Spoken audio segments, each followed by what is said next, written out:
The Honourable Simeon Brown. Well, Mr Speaker, it took until minute 8 in that speech to actually get to the point of acknowledging and thanking Margie Harper for her service, which shows his priorities actually when it comes to this debate. And of course, as I said on Friday, I do thank Margie Harper for the job that she did as the CEO, the first CEO of Health New Zealand, and I do wish her well into the future. And I do acknowledge her and the team that she has been part of for the work that they have done, and the decision that she came to last week is announced by the Commissioner that she would depart from her role 4 months prior to the end of her contract, and that is a decision ultimately that she made. And ultimately, what we've heard from the opposition, though, is basically them trying to provide a lecture. What they need is a mirror, because actually, they're the ones who put our health system into turmoil. They are the ones who decided to restructure our health system during the middle of a pandemic.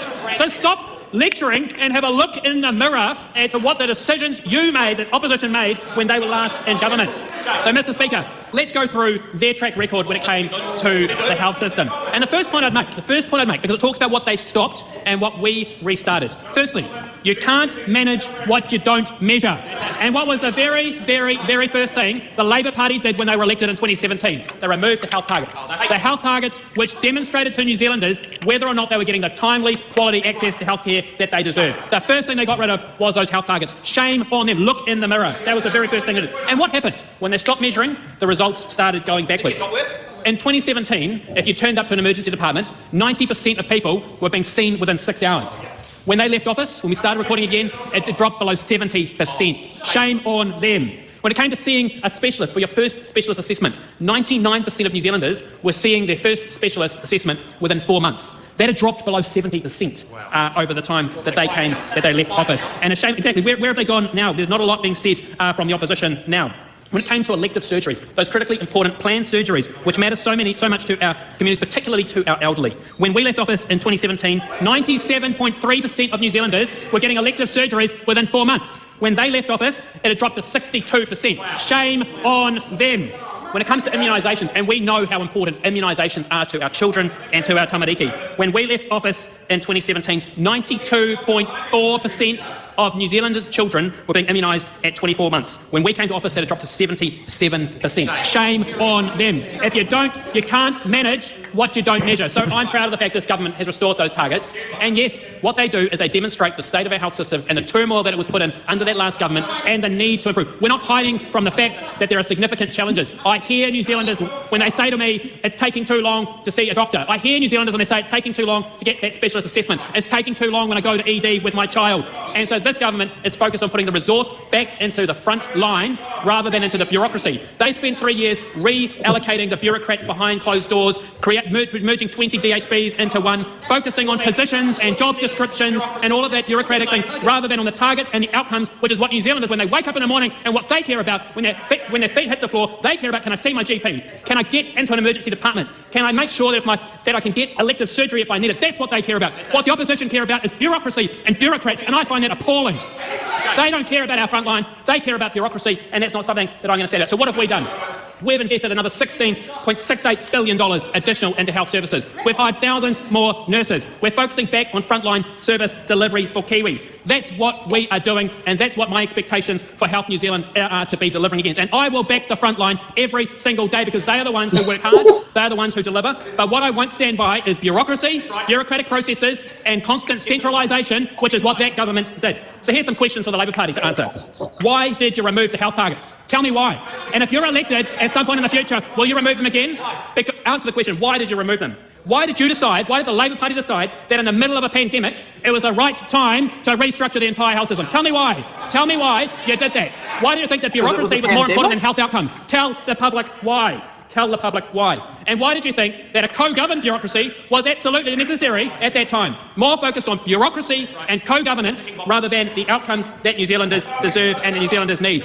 And so, Mr Speaker, I thank Health New Zealand staff. I thank the leadership for what they are doing. They have a difficult and challenging job, and they are focusing on the delivery that New Zealanders deserve, the delivery that New Zealanders need. My focus as Minister of Health is to ensure that those 5 health targets are the priority for every single person working at Health New Zealand, from the CEO down to the person right down the bottom of that organisation, whatever layer they are in. The 5 health targets are our core priorities. We expect them to be delivering that. We've invested a record $16.68 billion billion additional into health. That is a record investment into our health system. It's above inflation. It's about making sure we're addressing those core health challenges, but we expect that money to be going to frontline services and frontline delivery, and we expect them to be focusing on delivering against those targets. So, Mr. Speaker, whilst we've heard from the other side of the House where they've talked about underfunding, that's fake news. They've talked about understaffing, more fake news. They've talked about leadership. All they're focused on is the bureaucracy. We're focused on the front line and on delivery. And, Mr. Speaker, I will be relentless in my focus on the 5 health targets and making sure New Zealanders can access their GPs. I don't stand here not conscious of the challenge in front of me and in front of this government, because we know how important this is to every single New Zealander. But I can tell you something for free to the Labour Party. Just focusing on the bureaucracy ain't going to fix it. And that's what they spent 6 years doing. I say to them, shame on them focusing on the bureaucracy rather than focusing on everyday mums and dads, children, our elderly, and delivering the health services, because the facts speak for themselves. And we will keep demonstrating the facts speak for themselves. The facts show they failed, and we are going to turn those numbers around and deliver for New Zealanders. Well done, Simeon. And should we sit down there and sing Simeon's chorus? Shame on you. The man's an idiot. The man's a total idiot. I mean, let's actually, his whole, I hope people notice the slide between 1 minute it's health bureaucracy, which is obviously wasteful, and then the same people are suddenly health leadership. And he likes them in 1 minute, then he doesn't like them the next minute. Yeah. And he thinks they should be doing leadership 1 minute, and then he wants to get rid of them the next minute. The man's an idiot. I don't know how he's going to cope when the first strike related to his portfolio happens. It's only a matter of time, because you're talking with people that are actually quite intelligent, and this man is a fool. I mean, his whole mantra reminds me of Mao Zedong during the Cultural Revolution, who was all about targets. I mean, how many tons of steel would we produce? Now, the fact you couldn't do anything with it was irrelevant, but how many tons could you produce? And he completely destroyed the Red Army, the People's Liberation Army as a fighting force, because he took away all of the NCOs, he took away all the officers, because these were bourgeois apologists, and said, all you need is frontline soldiers. And it wasn't until Vietnam completely pummeled them in the border war of 1979 as they realised he was a moron. He'd be dead for 3 years at the time, but his legacy went on. And that's the thing I'm concerned about. You've got a huge organisation that is complex. It needs leadership. It needs people to manage it. What I think is probably the most galling thing around it, and I think this is really brave of the last government, is they ripped apart Annette King's health system and they replaced it with Bill English's. Now, I'll say that again, because when Helen Clark came in 2000, she was all against the Americanization of the health system.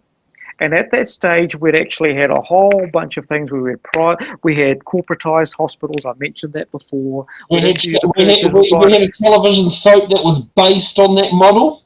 We had basically what we did is we separated who ran the buildings and who bought the services. Now, the original thing, we had 4 of those, and they were called RHAs.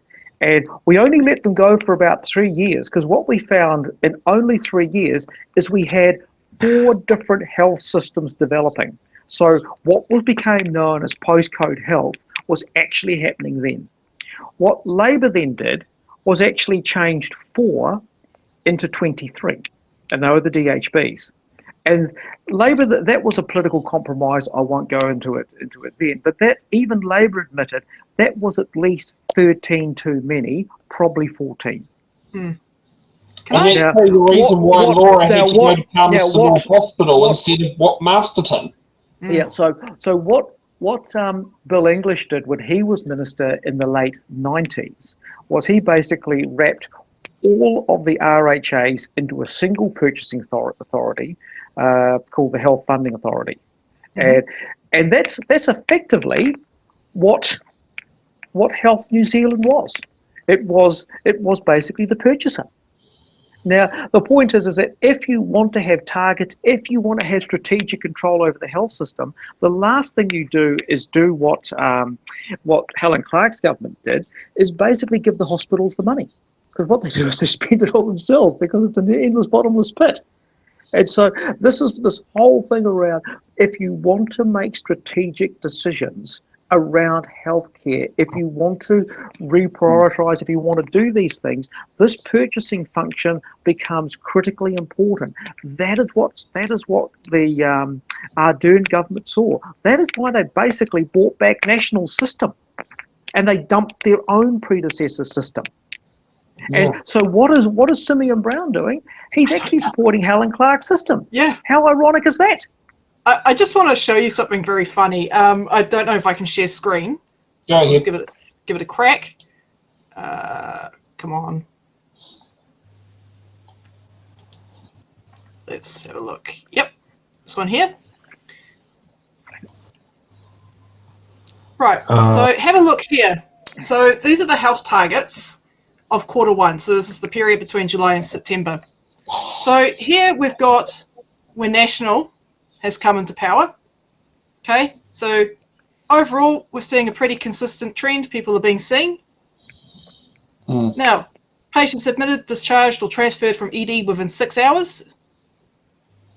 Where are we at, guys? 67.5%. So this is pretty consistent. Well, this is actually a drop-off from where Labour was at.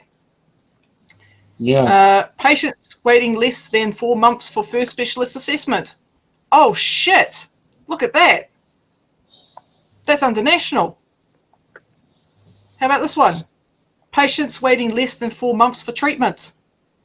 Flatlined. Well, and the other thing is, can they even get onto the waiting list? Yeah, that was something that was often happening under National was, if you didn't get seen within the time frame, you got bumped off the waiting list and had to have your referral redone. And have a look at this too, immunisation rates. We had a bit of a dip off in 21. It went up, and now it's going back down again. What the fuck's happening here? Yeah. Shame on you, Simeon Brown. Is it just me, or is every time Simeon makes a speech, does it look like he's on a stepping stool? Oh, yeah, so you talk about targets. There's your target. I just showed the targets. There you go. Yeah. I mean, it's exactly the same. Look, it's the same hypocrisy we talked about earlier in the podcast around worried about the safety of children in Maori families when 895 a year are getting injured in state care. Yes. And they completely ignore that because, so this is just, it's just more crap from this crap government.